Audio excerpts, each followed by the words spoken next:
يا صاحب القدرة، خذني المياه الراحة والحقول الخضر. يا الراعي الصالح يا يسوعي، يا صاحب القدرة، يا اللي تقدر كل شي بأمرك يصير. انت حرية وهم تبرير، كل العالم يحمي راسه يخضع لك. يا قدير يا اللي تقدر كل شي بأمرك يصير.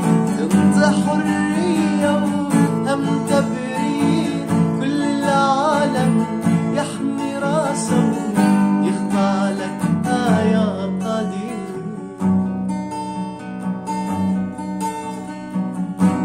خذني لعرش النعمة، يا الديان العادل، يا راعي كل الأيتام وقاضي الأرامل. خذني لعرش النعمة، يا الديان العادل، يا راعي كل الأيتام وقاضي الأرامل. يا اللي تقدر كل شي بأمرك يصير. انت حرية وهم تبرير، كل العالم يحمي راسه يخضع لك. يا قدير يا اللي تقدر كل شي بأمرك يصير. انت حرية وهم تبرير، كل العالم يحمي راسه يخضع لك. يا قدير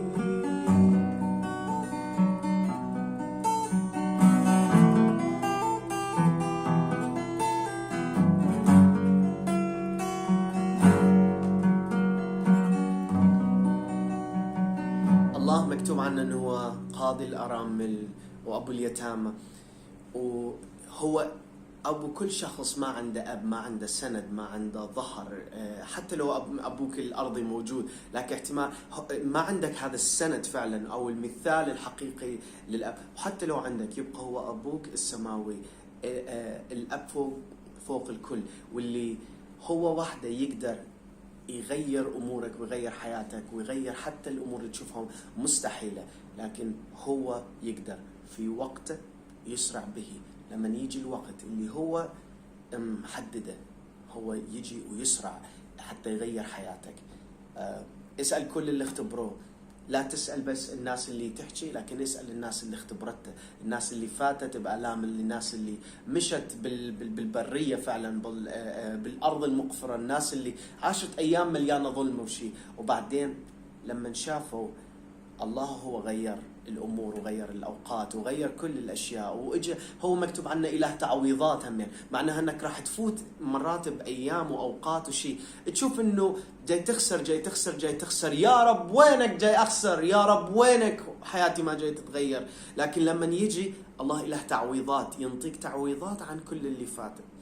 أنا أتذكر مرة من المرات شفت شخص هو غير مسيحي أصلا، لكن بدأ يقرأ بكتيبات جويس ماير. ومرة هو إجالي مرة حتى يحكي لي هذه القصة اللي صارت وياه.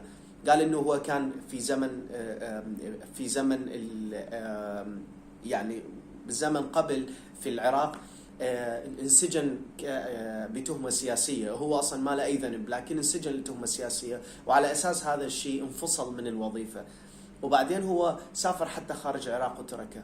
وبعد هاي السنين كلها لما حتى تغير نظام الحكم شيء، لما رجع ما حد كان يقبل حتى يشوف أوراقه، ولا حد كان يقبل فعلا يرجع لوظيفته. لكن بيوم من الأيام هو جاي يقرأ بكتيبات جويس ماير. جويس ماير كانت تحكي عن شلون انك انت تقدر تحكي ويا الله اللي هو ابوك، احكي وياه مثل كلام عادي، ما يحتاج تحفظ صلوات، لكن كلامك العادي هو هذا الصلاة. وقالت حكيت ويا الله، قلت له يا رب وينك جاي تشوف اللي جاي يصير بيه؟ فيا رب اذا اللي تقول عليه جويس ماير صحيح، وانت فعلا تسمع صلواتنا، شوفني هذا الشيء.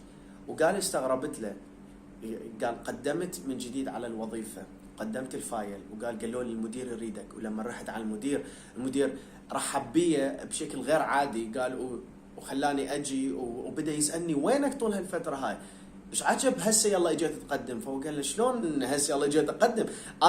انا صار لي اكثر من سنه او سنتين احاول وكل مره ترفضونه. فالمدير استغرب قال له من رفضك؟ قال له انت ترفضني كل مره. قال له متاكد انا؟ قال له دائما اجي انا نفس المكان واقدم واحاول اوصل الشكوى مالتي وما حد يسمعني. قال بس هالمره استقبلوني واعتذروا لي ورجعوني الوظيفه وقالوا لي راح الدوله راح تعوضك عن السنين هاي كلها اللي انقطع بها راتبك والسنين هاي كلها اللي انفصلت بها، فراح تعوضك عن كل هاي الفتره. فاجالي حتى يقول اللي جاي تقوله جويس ماير طلع صح.